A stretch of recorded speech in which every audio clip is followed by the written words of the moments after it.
الجنة للمؤمنين والنار للعاصين الصلاة والسلام على أشرف الأنبياء والمرسلين مولانا بالقاسم محمد.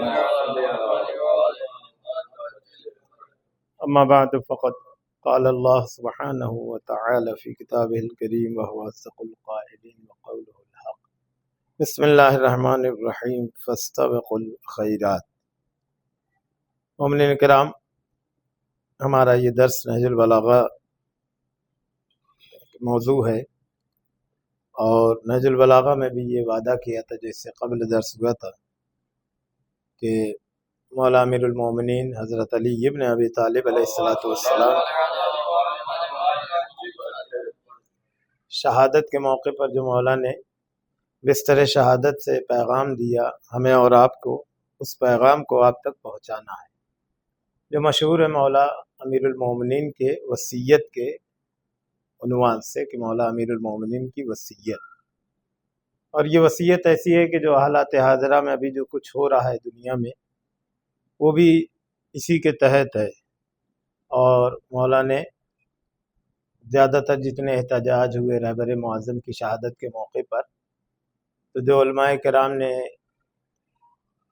تقاریر میں جس حدیث کو سب سے زیادہ پیش کیا وہ اسی نہج البلاغہ کے اسی مولا کے وصیت نامے کا ایک جملہ تھا، وَكُونَ لِلظَّالِمِ خَصْمًا وَلِلْمَظْلُومِ عَوْنًا، ہمیشہ ظالم کے مخالف بن کر جینا اور مظلوم کے مددگار بن کر رہنا۔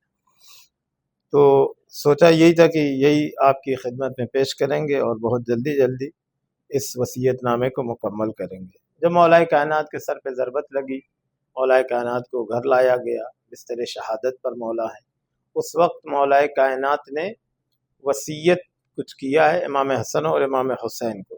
یہاں ذریعہ امام حسن اور امام حسین ہے، پیغام پوری امت تک پہنچانا ہے، پیغام آنے والی نسلوں تک پہنچانا ہے، پیغام تمام چاہنے والوں کو پہنچانا ہے۔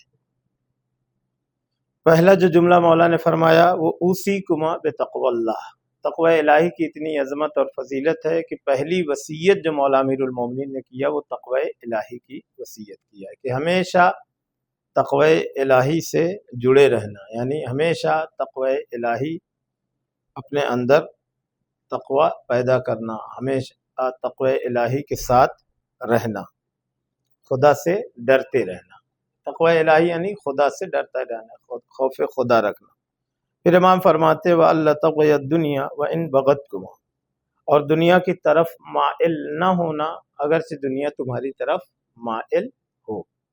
یہ ہوتا ہے کہ کبھی کبھی ہم دنیا کی طرف مائل ہوتے ہیں اور دنیا ہماری طرف مائل نہیں ہوتی ہے، ہم دنیا کو چاہتے ہیں، دنیا میں نہیں چاہتی ہے۔ یہی وجہ ہے، روایات میں ہے، احادیث میں ہے کہ تمام برائیوں کی جو جڑ ہے اسے حب دنیا کہا جاتا ہے، دنیا کی محبت۔ اور یہ ہم دیکھتے ہیں ائمہ معصومین علیہ السلام کو قتل کیا گیا حب دنیا کے لیے، واقع کربلا پیش آیا، حکومت رہ کیا ہے؟ حب دنیا ہے۔ امام حسن علیہ السلام کو زہر دیا گیا، بدلے میں کیا کہا؟ 1,00,000 درہم اور یزید سے عقد، یہ کیا ہے؟ حب دنیا ہے۔ خود مولا امیر المومنین کو جو شہید کیا ہے ابن ملجم نے، تو آپ کو معلوم ہے قطامہ نے کون سے شرائط رکھی تھی۔ یہ ساری چیزیں اگر دیکھا جائے تو حب دنیا ہے، تو لہذا مولا نے فرمایا کہ دنیا کی طرف مائل نہ ہونا اگرچہ دنیا تمہاری طرف مائل ہو۔ علماء نے جو دنیا کی مثال دی ہے وہ ایک سائے کی طرح دی ہے، کہ جب دیکھیں سایہ ہمارے آگے رہتا ہے، ہم سامنے رہیں اور ہم سوچیں کہ سائے کے تک ہم پہنچ جائیں تو جتنی تیز ہم بھاگیں گے سایہ اس سے زیادہ بھاگے گا، لیکن علماء کہتے ہیں آپ سائے سے منہ پھیر لیجئے تو پھر سایہ خود آپ کے پیچھے چلے گا۔ لہذا اگر آپ دنیا کے پیچھے جائیں گے دنیا آپ سے بہت آگے چلے گی، لیکن اگر آپ دنیا سے منہ پھیر لیں گے تو دنیا خود بخود آپ کے پیچھے آئے گی۔ ایک صلوات پڑھیں بر محمد وعلی محمد۔ پھر ایک عجیب جملہ مولا کا ہے، مولا فرماتے ہیں کہ اور دنیا کی جو چیز تم سے روک لی جائے اس پر افسوس نہ کرنا۔ یہ ہوتا ہے انسان ذہنی مریض ہو جاتا ہے، انہی تمام چیزوں کی وجہ سے کہ اگر اسے کوئی چیز نہیں مل پاتی یا کسی منصب پہ نہیں پہنچ پاتا یا جس چیز کی اس نے کوشش کیا ہے وہ حاصل نہیں کر پاتا تو انسان افسوس کرتا ہے۔ تو امام نے فرمایا کہ اگر دنیا کی کوئی چیز تمہیں نہ مل سکے یا حاصل نہ ہو تو اس پر افسوس نہ کرنا، ہو سکتا ہے وہ تمہارے لیے بہتر نہ ہو۔ کبھی کبھی بہت سی چیزوں کو ہم اپنے لیے بہتر سمجھتے ہیں لیکن اللہ بہتر جانتا ہے کہ وہ ہمارے لیے بہتر نہیں ہے، اور کبھی کبھی ہم بہت سی چیزوں کو اپنے لیے برا سمجھتے ہیں لیکن وہ در حقیقت ہمارے لیے اچھی ہوتی ہے۔ قرآن مجید نے بھی یہی فرمایا، بہت سی ایسی چیزیں ہیں جنہیں تم اپنے لیے اچھا سمجھتے ہو در حالانکہ وہ تمہارے لیے اچھی نہیں ہے، اور بہت سی چیزوں کو تم لوگ برا سمجھتے ہو در حالانکہ وہ تمہارے لیے اچھی ہے۔ تو لہذا مولا نے فرمایا افسوس نہ کرنا اگر کوئی دنیا کی چیز تمہیں نہ ملے، دنیا حاصل نہ ہو۔ اور ایسے بہت سے لوگ ہیں کہ جنہیں دنیا نہیں ملی، یا دیکھیے سب کچھ حاصل کرنے کے بعد کسی کی پوری خواہش جو ہے پوری نہیں ہوئی۔ اتنے بادشاہ گزرے ہیں جنہوں نے پوری دنیا پر حکومت کیا، کسی نے آدھی دنیا پہ حکومت کیا، اگر ان سے پوچھا جائے کہ آپ کی زندگی کی ساری خواہشیں پوری ہو گئی تو یہ دیکھا گیا ہے کہ انہوں نے خود کہا ہے کہ ہماری خواہشات پوری نہیں ہوئی ہے۔ تو لہذا اگر کوئی چیز اس دنیا کی نہ ملے یا کوئی شے حاصل نہ کر سکے تو مولا فرماتے ہیں کہ افسوس نہ کرنا۔ ایک بہت بڑے بادشاہ گزرے ہیں جنہوں نے آدھی دنیا پہ قبضہ کیا، جہاں وہ چاہتے تھے جس ملک پر چڑھائی کر دیتے تھے، حملہ کر کے اس ملک پہ قبضہ کر لیتے تھے۔ تو کسی ملک پر انہوں نے ارادہ کیا کہ قبضہ کریں تو بادشاہ کو وہاں کی خبر مل گئی کہ فلاں جو ہے بادشاہ ہمارے ملک پہ قبضہ کرنے والا، حملہ کرنے والا ہے۔ تو اس نے پہلے ہی سے پیغام بھجوا دیا کہ یہ خوریزی، یہ قتل و غارت گری، یہ سب سے بچنا چاہیے، اور میں ایسے ہی اپنا ملک آپ کو دے دے رہا ہوں۔ تو انہوں نے کہا ٹھیک ہے، جب ایسے ہی مل جا رہا بغیر لڑائی جھگڑا کے تو کیا ہے۔ کہا لیکن ایک شرط یہ ہے کہ میں دینے سے پہلے، ملک دینے سے پہلے آپ کی دعوت کرنا چاہتا ہوں۔ کہا آپ آئیے، اور آپ کے لشکر کے لیے بھی دعوت ہے، سب کی دعوت ہے۔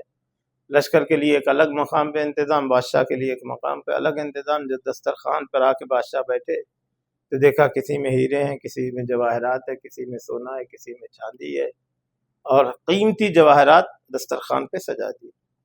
تو اس بادشاہ نے کہا کہ بھائی میری غذا یہ نہیں ہے۔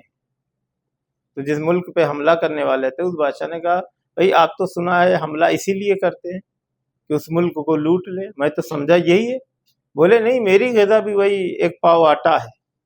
تو اس بادشاہ نے کہا کہ آپ کو اپنے ملک میں ایک پاؤ آٹا نہیں ملا جو دنیا کے ہر ملک پر آپ حملہ کر رہے ہیں۔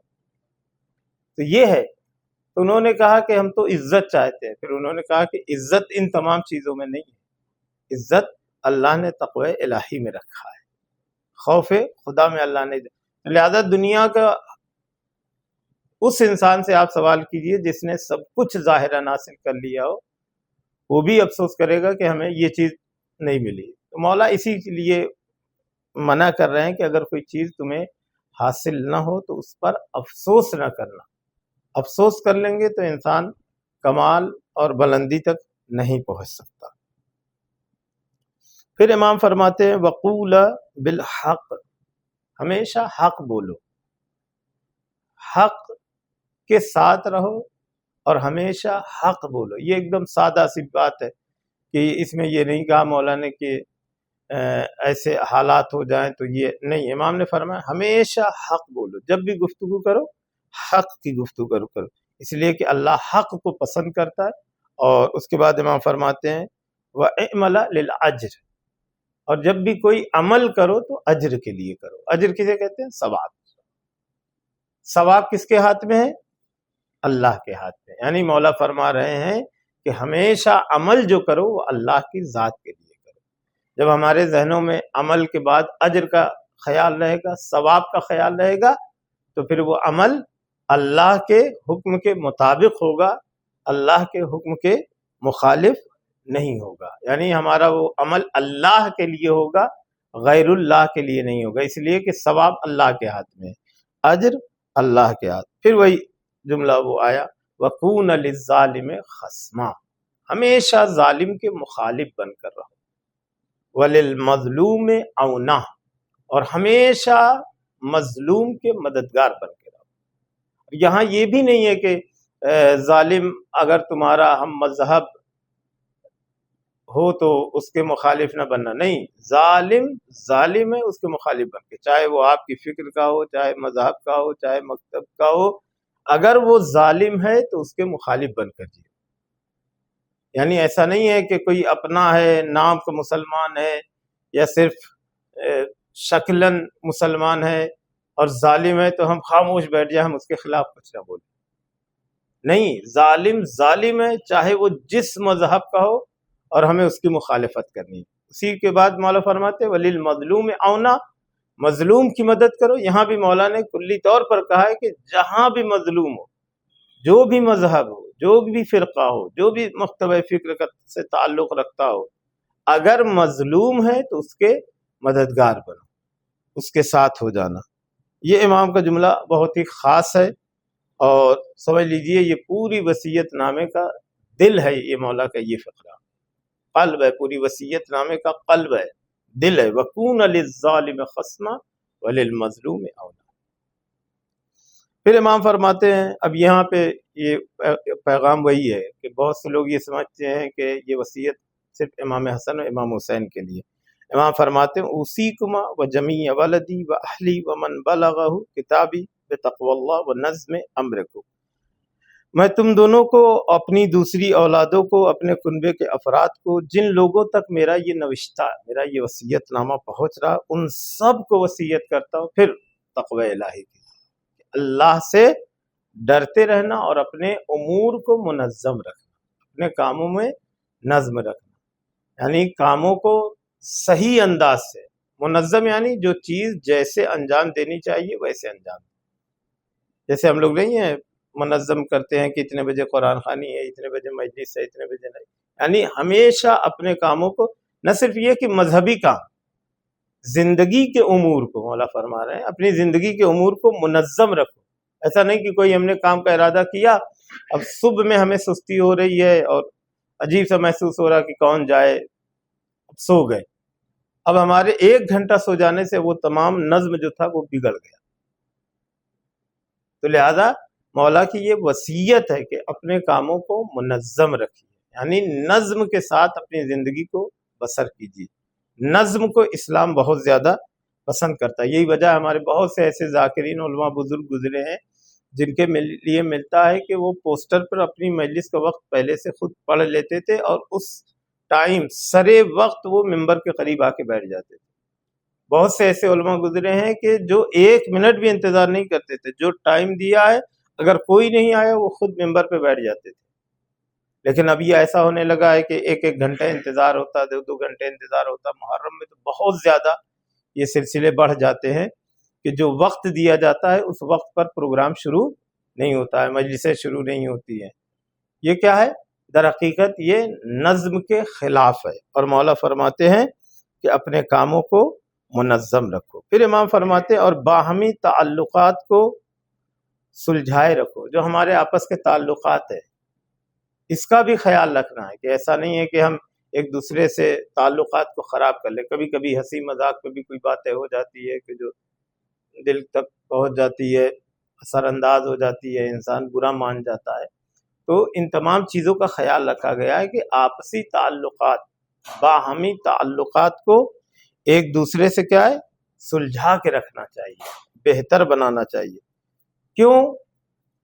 اس لیے کہ مولا کائنات فرماتے ہیں اس لیے تمہیں اپنے باہمی تعلقات کو بہتر بنا کے رکھنا چاہیے کہ میں نے تمہارے نانا رسول اللہ سے سنا ہے کہ اللہم صلی علی آپسی کشیدگیوں کو مٹانا عام نماز و روزہ سے افضل ہے۔ عام کیا ہے یہاں پر؟ عام سے مراد یہ جو مستحب نماز ہم پڑھتے ہیں، مستحب روزہ رکھتے ہیں، یہ نماز و روزہ سے افضل یہ ہے کہ دلوں کی کشیدگی کو انسان دور کر دے، یہ کشیدگیوں کو انسان مٹا دے۔ کبھی کبھی ہوتا نا کہ ہمارے دل میں کہیں کسی کے لیے تھوڑا سا کشیدگی رہتی ہے، اگر ہم کسی بندے مومن کے لیے اپنی دل کو صاف کر لیں اور اس کشیدگی کو مٹا دیں تو مولا امیر المومنین فرماتے ہیں کہ میں نے تمہارے نانا سے سنا ہے کہ تمہارے نانا نے فرمایا ہے کہ آپس میں کی کشیدگیوں کو مٹا دینا وہ عام نماز و روزہ سے افضل ہے. یعنی جو مستحب نماز ہم پڑھتے ہیں، مستحب روزہ جو رکھتے ہیں، یا جو ہم نوافل پڑھتے ہیں، یہ افضل ہے. یعنی کشیدگی کو مٹا دینا یہ بہتر ہے ان نمازوں سے اور روزوں سے. آپ دیکھیں کہ کتنی اہمیت ہے یعنی ایک اچھے انسان بن کر رہنے کی، ایک پاک و پاکیزہ دل رکھنے کی، کہ کہا گیا کہ اگر کوئی نماز پڑھ رہا ہے، روزہ رکھ رہا ہے، یہی وجہ ہے. دین ایسے لوگوں کی عبادت کو قبول نہیں کرتا. رسول اللہ کے زمانے میں کچھ لوگوں نے آ کے پیغمبر اسلام سے ایک شکایت کی، کہا یا رسول اللہ ہماری ایک پڑوسی میں رہنے والی ایک خاتون ہے، بڑھیا ہے، جو بہت نماز پڑھتی ہے، بہت عبادت کرتی ہے، بہت روزہ رکھتی ہے، بہت ذکر کرتی ہے، ہاتھ سے تسبیح نہیں چھوٹتی، لیکن اس کے اندر ایک کمی ہے. رسول اللہ نے فرمایا کیا کمی؟ کہا یا رسول اللہ وہ اپنے پڑوسیوں سے بہت لڑتی ہے، بہت جھگڑا کرتی ہے، بہت پریشان کرتی ہے، بہت برا بھلا کہتی ہے. تو اللہ کے رسول نے کیا فرمایا تھا؟ تنظیم میں بھی یہ ہے شاید واقعہ، تنظیم المکاتب کی جو کتاب اس میں بھی یہ واقعہ موجود ہے، یہ کہ رسول اللہ نے فرمایا کہ اللہ اس کی نماز و روزہ اور اس کی عبادت کو قبول نہیں کرے گا. تو مولا فرماتے ہیں کہ اگر چاہتے ہو کہ پہلی چیز اپنے امور کو منظم رکھو اور اپنے تعلقات کو اچھا رکھو اور آپس کی کشیدگیوں کو مٹا دو، یہ عام نماز و روزہ سے افضل ہے. اس کے بعد امام نے کئی جملوں میں اللہ اللہ فی الایتام، سب سے پہلے جو یتیموں کا ذکر کیا ہے کہ خدا کے لیے دیکھو یتیموں کے بارے میں اللہ سے ڈرتے رہنا اور ان پر فاقے کی نوبت نہ آنے پائے اور وہ تمہارے ہوتے ہوئے تباہ و برباد نہ ہو جائیں. بہت زیادہ دیکھیں اسلام میں یتیم پروری کا بہت اجر ہے. کچھ نیکیاں ایسی ہیں جس کو رسول اللہ نے بڑے بہترین، اللہ کے نبی تو ہر چیز کو بڑے بہترین سے سمجھاتے تھے، لیکن کچھ ایسے کام ہیں، کچھ ایسی نیکیاں جس کو بہت بہترین انداز سے سمجھایا گیا. اس میں یتیم پروری کہا گیا کہ جیسے ہمیں کسی یتیم کے سر پہ ہاتھ پھیرتے ہیں، جتنے اس کے بال ہمارے ہاتھوں کے نیچے آئیں گے پروردگار عالم اتنی نیکیاں، صرف ہاتھ دست شفقت محبت سے پھیرنے پر خدا اتنی نیکیاں نامہ اعمال میں تحریر کر دیتا ہے اور اتنے گناہوں کو خدا مٹا دیتا ہے. دیکھیں یہ کسی عام انسان کی وصیت نامہ نہیں ہے، یہ اس کی وصیت نامہ ہے جس کے سر پہ ضربت لگنے کے بعد جس کے دروازے پر تمام کوفے کے یتیم بچے ہاتھوں میں ظرف لے کر دودھ لے کر کھڑے ہوئے تھے اور امام حسن سے فرما رہے تھے کہ ہمارے مولا و آقا نے کو طبیب نے دودھ بتایا. اس کا مطلب یہ کہ مولا نے زندگی بھر وہ کیا ہے جو مولا نے کہا ہے، جو وصیت کر رہے ہیں. ہمدان شہر ہے جہاں کی شہد بہت مشہور تھی، مولا کائنات کی حکومت کے زمانے میں وہ شہد مولا کے خلافت کے زمانے میں آئی تو مولا نے ایک کمرے میں رکھوا دیا اور کہا کوفے کے جتنے یتیم بچے ہیں ان کو اس کمرے میں بھیج دیا جائے. دیکھیں بچے جب کھاتے ہیں تو کچھ کھاتے ہیں کچھ گراتے ہیں، لیکن ماں باپ بہت ٹوکتے نہیں ہیں، کہتے ہیں کہ ہاں ٹھیک ہے جیسے کھا رہا کھانے جی، کچھ تو اس کے پیٹ میں جائے گا. تو منع نہیں کرتے، روکتے ٹوکتے نہیں ہیں. مولا نے ایک حجرے میں رکھوا دیا شاید یتیم کے بچوں کا، جاؤ تم جیسے کھانا چاہتے ہو کھاؤ. تو ایک مرتبہ کسی نے کہا مولا کسی ایک بڑے کو بھیج دیجئے تاکہ روکے ٹوکے. مولا نے فرمایا کسی کو جانے کی ضرورت نہیں ہے. انہوں نے کہا کیوں؟ مولا نے فرمایا آج کے دن میں ان کے دلوں سے احساس یتیمی کو ختم کرنا چاہتا ہوں. تو امیر المومنین وہ شخصیت ہے، وہ ذات ہے، صرف انہوں نے کہا نہیں کہ یتیم پرور بنو، بلکہ یتیم پرور بن کر دکھائے کیسے یتیم پرور. اس خاتون کے گھر پہ جو بیوہ تھی، بچے بھوکے تھے، امام اناج لے کر گئے، پہنچایا اور اس خاتون سے کہا کہ تم کیا بہتر کر سکتی، بچوں کو بہلا سکتی ہو یا کھانا بنا سکتی. اس نے کہا کہ میں کھانا بنا سکتی.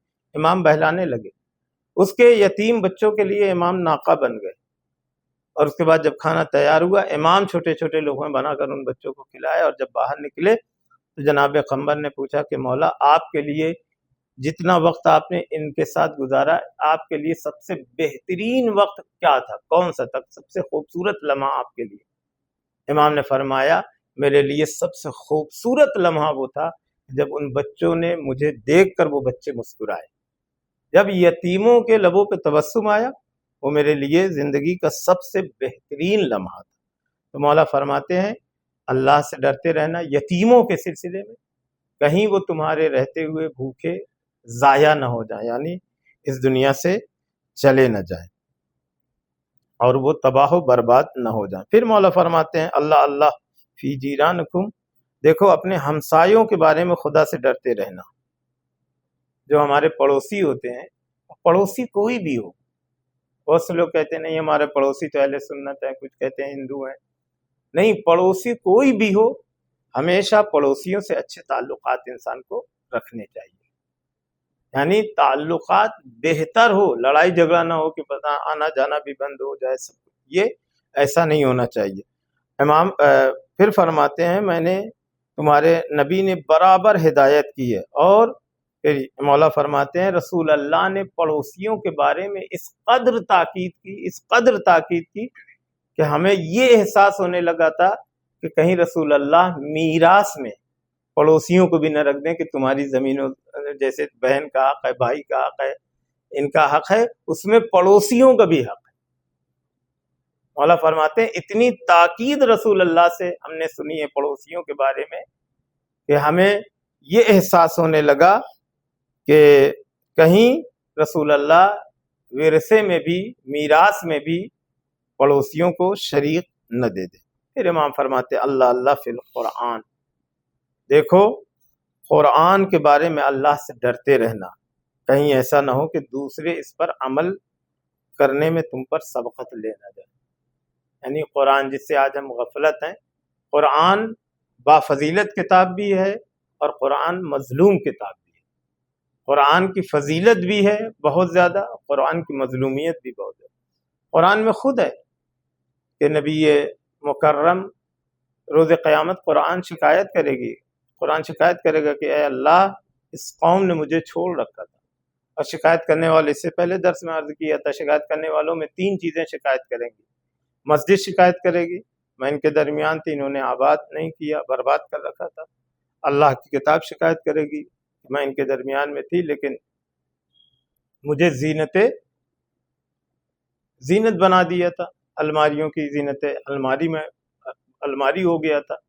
اور تیسرے علماء شکایت کریں گے، عالم دین شکایت کریں گے کہ ان کے درمیان میں تھا لیکن انہوں نے استفادہ نہیں کیا۔ تو لہذا قرآن کے لیے بہت زیادہ تاکید ہے، کم سے کم آپ 10 آیت پڑھیے، 10 آیت پڑھنے کا نتیجہ یہ ہوگا، میں نے عرض کیا ہے کہ اللہ ہمارا نام غفلت کرنے والوں میں سے کاٹ دے گا۔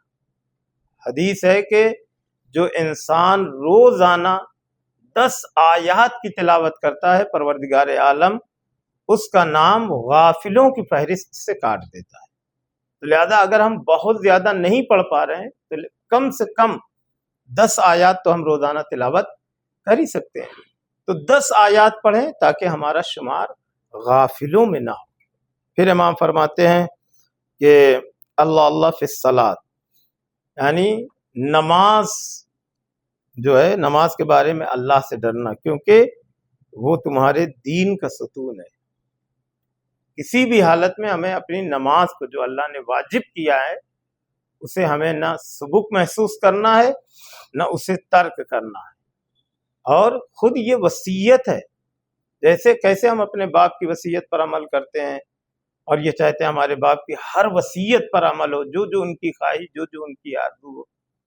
اور مولا امیر المومنین تو نبی مکرم نے فرمایا انا وعلی ابو هذه الامہ، میں اور علی اس امت کے باپ ہیں۔ لہذا مولا نماز کے لیے کہہ رہے ہیں یہ تمہارے دین کا ستون ہے، دین ٹھہرا ہوا ہے اس کے اوپر۔ کہیں پر آیا ہے کہ نماز جو ہے وہ دین کا چہرہ ہے، کہیں پہ حدیث میں آیا کہ دین ستون ہے، دین کے ستون کا نام نماز ہے۔ لہذا آج کے زمانے میں بہت سے لوگ نمازوں کے سلسلے میں بھی بہت زیادہ غفلت کرتے ہیں، نماز ترک کرتے ہیں، یا نماز پڑھتے ہیں لیکن وقت پر نہیں پڑھتے۔ تو ایک تو نماز پڑھنا ہے، دوسرے اول وقت نماز پڑھنا ہے۔ یہی وجہ ہے کہ حدیث میں ہے کہ ہمارے شیعوں کو 2 طریقے سے پہچانو، ایک اول وقت نماز کی پابندی سے پہچانو، اور دوسرا یہ دیکھو کہ ان کے اندر دوسروں کو لے کر ہمدردی ہے کہ نہیں ہے. ہمدردی جیسے یہی ہے، جیسے ہم لوگ کہہ رہے ہیں کہ بھائی ایران کی مدد ہونی چاہیے، کمک ہونی چاہیے. اگرچہ ایران نہیں کہہ رہا ہے، کوشش کریں کہ ہم اپنا تعاون، اپنی ہمدردی کو وہاں پیش کریں کہ نہیں ہم دینا چاہ رہے ہیں. لیکن پھر وہی میں عرض کر دے رہا ہوں کہ اس کو اس انداز سے پیش نہ کیا جائے کہ نہیں ایران کو بہت سخت ضرورت ہے. بہت سے لوگ کیا ہے کہ وہ اچھا کرنا چاہ رہے ہیں، کہ وہ دل سے خلوص کے ساتھ وہ ایران کی مدد کرنا چاہتے ہیں، لیکن وہ اس انداز سے کہیں نہ ہو جائے، چونکہ سوشل میڈیا ایک زمانہ ایسا پیغام نہ پہنچ جائے کہ بھائی جیسے فلسطین کے مسلمانوں میں جو غربت ہے، جو بھوکمری ہے، ویسے ایران میں ہو. اس سے بھی ایران کو نقصان پہنچے گا،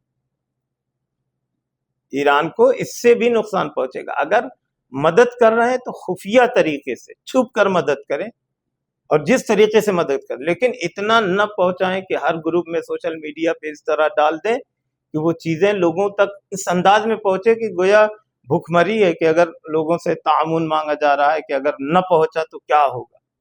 الحمدللہ ایران نہ کبھی اتنا کمزور تھا، نہ الحمدللہ وہ کبھی کمزور ہوگا، نہ کمزور ہے، نہ کبھی انشاءاللہ کمزور ہوگا. ایران کے ساتھ اللہ کی ذات ہے، اور ایران جو ہے، ایران کے پاس امام رضا علیہ الصلوۃ والسلام ہے، جن کی ضمانت میں پوری کائنات ہے. لہذا ایک یہ ہے کہ جو لوگ یہ کر رہے ہیں، ایسا نہیں کہ ان کے اخلاص میں کوئی کمی یا کوئی وہ غلط چیز نہیں. کیا ہوتا ہے، کیا نیت صحیح ہوتی ہے، لیکن کبھی کبھی نیت صحیح ہونے کے ساتھ ساتھ ہمارے اس کام کو جو ہے وہ دشمن جو ہے دوسرے انداز سے پیش کرنا چاہتا ہے. لہذا ایسی جگہوں پر ہی ہم یعنی کام کریں کہ جہاں پہ کوئی غلط اس کو ہیک نہ کر لے، کوئی دشمن اپنے ہاتھ میں نہ لے، اس کو دوسرے انداز سے سوشل میڈیا پر نہ پیش کرے. نماز کے بارے میں سوال ہوگا، اور کہیں نماز تمہارے دین کا ستون ہے، یعنی ستون کسے کہتے ہیں، یعنی جس پر پوری چیزیں منحصر ہوں. یہی وجہ ہے، حدیث میں آیا ہے کہ اگر نماز روز قیامت قبول ہو گئی تو تمہارا ہر عمل قبول ہو جائے گا، لیکن اگر نماز رد ہو گئی ہر عمل رد ہو جائے گا. پھر امام فرماتے ہیں اللہ اللہ فی بیت ربکم، اور اپنے رب کے گھر کے بارے میں خدا سے ڈرتے رہنا کہ جیتے جی اسے خالی نہ چھوڑنا. یعنی یہاں حج کی تاکید امام فرما رہے ہیں کہ خانہ کعبہ سے جڑے ہوئے رہنا. اب دیکھیں یہی ہو رہا ہے ہمارے ہاں، اور عبادات کی جانب بہت خاص توجہ ہے، لیکن حج کی جانب اگر ہمارے اوپر حج واجب ہے تو کوشش کریں کہ اپنے اس واجب کو ادا کریں. اور سوال ہوگا، باقاعدہ حدیثوں میں آیا ہے کہ موت بھی اگر آ گئی کسی کو اور حج واجب ہوگا تو مسلمان کی موت نہیں آئے گی. لہذا اپنے حج کو، اپنے فریضے کو ہمیشہ ادا کریں. یہ نہ دیکھیں کہ کون ادا کر رہا ہے، ابھی حالات مشکل ہے. نہیں، اگر فریضہ ہے اور یقین ہے آپ کو کہ ہمارے اوپر حج واجب ہے، میرے پاس اتنی رقم ہے کہ میں مکے تک جا سکتا ہوں، مجھے کوئی بیماری نہیں ہے، اگر کوئی پریشانی نہیں ہے، تو حج واجب ہے ایسی جیسے نماز واجب ہے، حج واجب ہے ایسی جیسے روزہ واجب ہے. تو لہذا حج کے بھی خاص خیال رکھنا چاہیے. مولا نے اس کو اپنی وصیت میں مولا نے جگہ دیا ہے کہ اپنے رہتے، اپنے ہوتے ہوئے اللہ کے گھر کو خالی نہ کر دینا، خالی نہ چھوڑ دینا. پھر امام فرماتے ہیں کیونکہ اگر یہ خالی چھوڑ دیا گیا تو پھر عذاب میں مہلت نہ پاؤ گے. پھر امام فرماتے ہیں اپنے اموال، جان، زبان سے راہ خدا میں جہاد کرو اور خدا سے ڈرتے رہنا. جہاد کا صرف یہ نہیں ہے کہ تلوار سے انسان جہاد کرے. امام فرماتے ہیں مال سے بھی جہاد کرو، جان سے بھی جہاد کرو، اور زبان سے بھی جہاد کرو. لہذا جس طریقے سے ہم کر سکتے ہیں، آج کے زمانے میں جب ہم ہندوستان میں ہیں، اپنے ملک میں ہیں، ہم اس ملک میں جس انداز سے بہترین طریقے سے جہاد کر سکتے ہیں وہ کریں. جان کے ذریعے سے نہیں کر سکتے، لیکن کم از کم مال اور زبان کے ذریعے سے ہم جہاد کر سکتے ہیں. اور خاص طور سے زبان کے ذریعے سے تو ہم دفاع کر ہی سکتے ہیں، اسلام کا دفاع کر سکتے ہیں، دشمنوں کے باتوں کا جواب دے سکتے ہیں، جو ہمارے سلسلے میں غلط چیزوں کو وہ اڑاتے ہیں، لوگوں میں پھیلاتے ہیں، ان چیزوں کا ہم اپنی زبان سے تو جواب دے سکتے ہیں، دفاع کر سکتے ہیں، تو کم از کم اپنی زبان سے ہی ہم جہاد کریں، جہاد باللسان جسے کہا گیا ہے۔ پھر امام فرماتے ہیں علیکم بالتواصل والتبادل، کہ تم پر لازم ہے کہ ایک دوسرے سے میل ملاپ رکھنا، ایک دوسرے کی اعانت کرنا، خبردار ایک دوسرے سے قطع تعلق نہ کرنا۔ یہ ایک دوسرے سے میل ملاپ کرنا، یہ جو ہم لوگ کرتے ہیں کہ ایک کبھی ان کے گھر پر کبھی ان کے گھر پر، یہ خود ایک عبادت ہے۔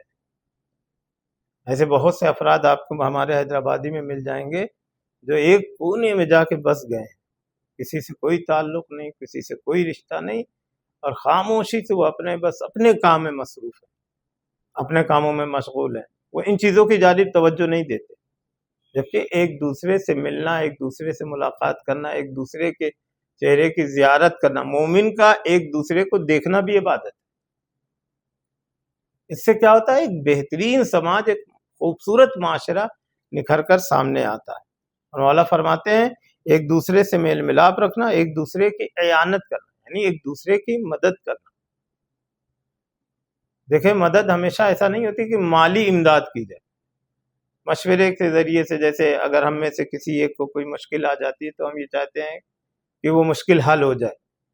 بعض روایات میں ہے کہ اگر مدد نہ بھی کر سکیں، صرف کوشش کرتے ہیں تو اللہ اس کوشش میں بھی اجر و ثواب رکھا ہے۔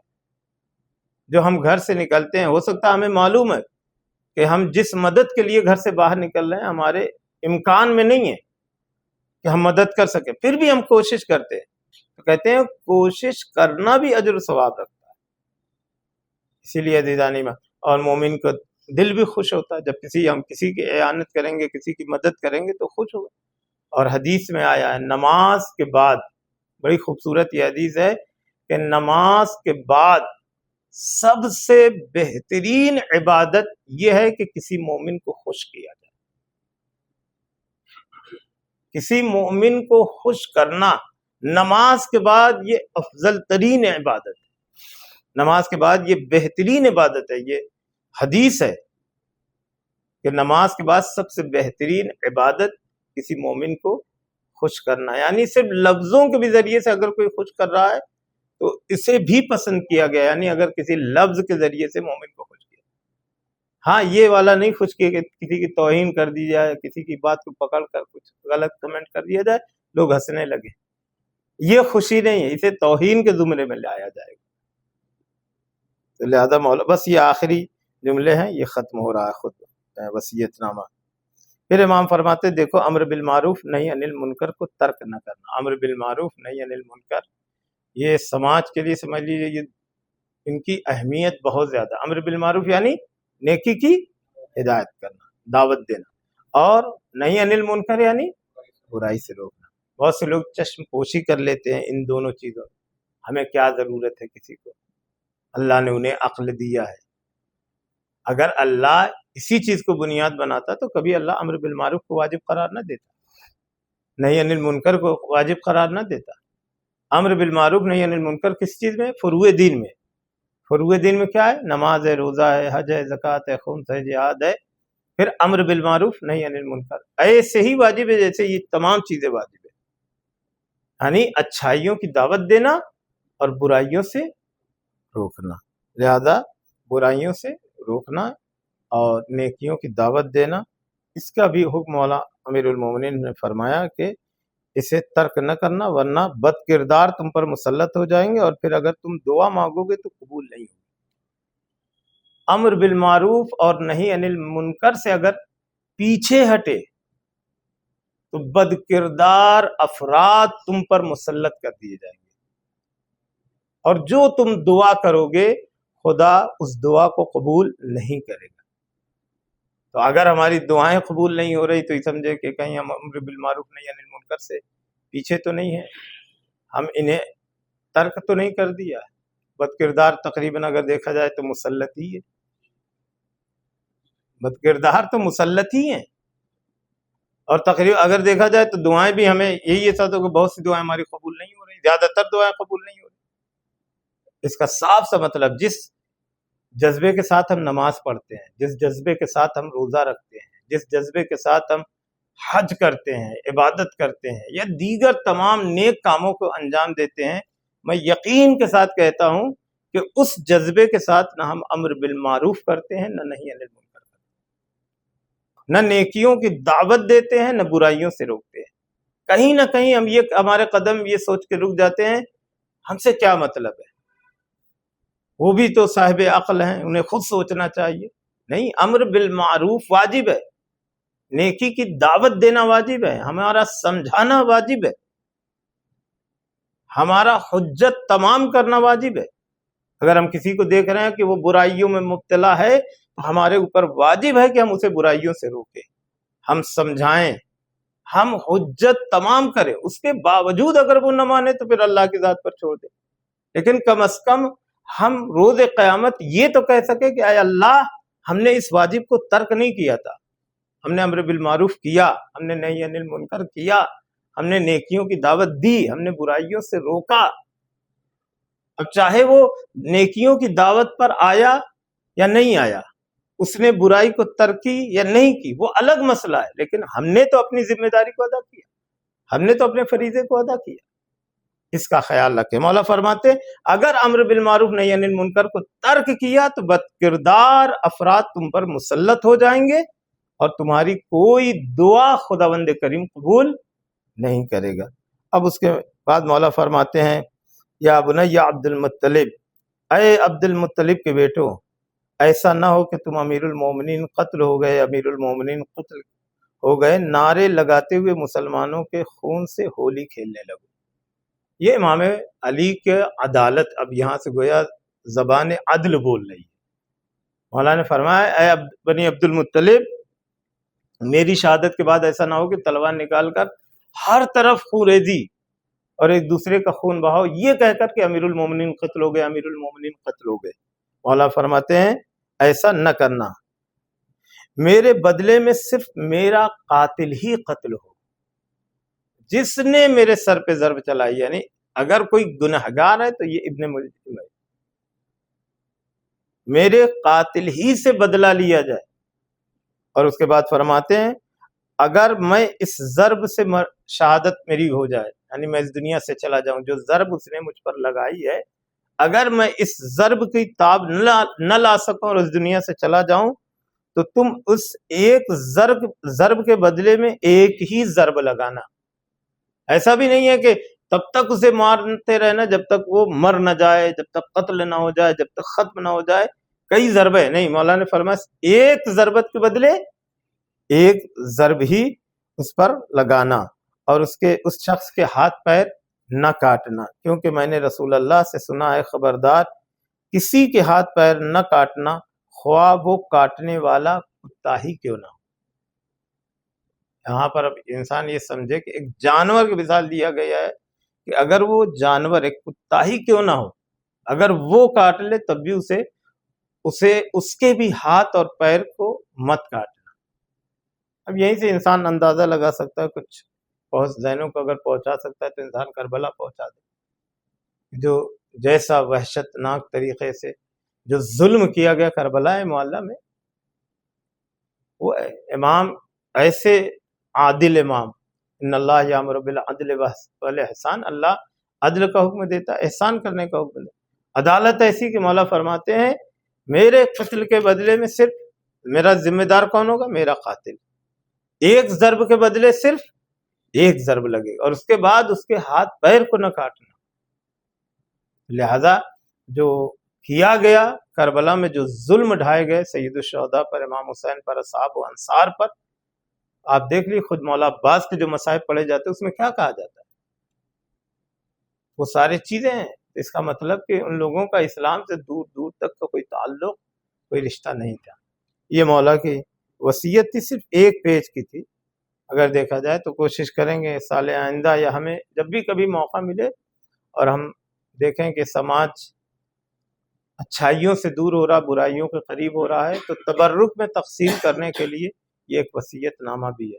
اگر اسے رومن انگلش میں کر لیا جائے اور لوگوں میں تقسیم کیا جائے تو ہو سکتا ہے کہ ہمارے ذریعے سے بہت سے لوگوں تک مولا کی یہ وصیت پہنچے گی، اور یقیناً مولا کی وصیت اتنی خوبصورت ہے کہ ہر انسان اس پر عمل بھی کرے گا. لہذا دعائیں خداوند قدوس کی بارگاہ میں کہ خدا ہم سے اس عبادت کو قبول فرمائے، خدا ہماری دعاؤں کو مستجاب فرما. خدا جہاں جہاں مولا کے چاہنے والے ان کی عزت مالا آبرو کی حفاظت فرما، پرچم اسلام کو سربلند فرما، پرچم کفر و نفاق کو سرنگو فرما. خدایا مومنین ایران کی حفاظت فرما. خدایا تمام علماء کرام، تمام مراجع کرام کو طول عمر میں صحت عنایت فرما. خدایا ظالموں کو نیست نابود فرما، مظلوموں کی حمایت فرما، مظلوموں کی نصرت فرما. اسرائیل و امریکہ کو نیست نابود فرما. خدا ان کا ساتھ دینے والے بھی جتنے ظالمین ہیں خدا ان تمام کو نیست نابود فرما. خدایا ہم سب کو حج و زیارات سے مشرف فرما. مولا امام زمان کے ظہور میں تعجیل فرما. ہم سب کو حضرت کے مخلص غلاموں میں شمار فرما. تقبل منا انک انت السمیع العلیم. وآخر دعوانا ان الحمدللہ رب العالمین. آپ حضرات سے گزارش ہے ایک مرتبہ سورہ الحمد 3 مرتبہ سورہ اخلاص کی تلاوت فرما کر رہبر معظم شہید حضرت آیت اللہ العظمی سید علی خامنائی ابن جواد خامنائی اور ان کے تمام خانوادے کے افراد جو شہید ہوئے، اور ایران کے وہ تمام ان شہداء کی ارواح کو بھی بخش دے جو اسرائیلی اور امریکی حملوں میں شہید ہوئے ہیں، اور جو بھی لبنان میں شہید ہوئے ہیں، جو بھی عراق میں شہید ہوئے ہیں، یا دیگر مقامات پر جو مولا کے چاہنے والے شہید ہوئے، ان تمام کی ارواح کو احسان فرما.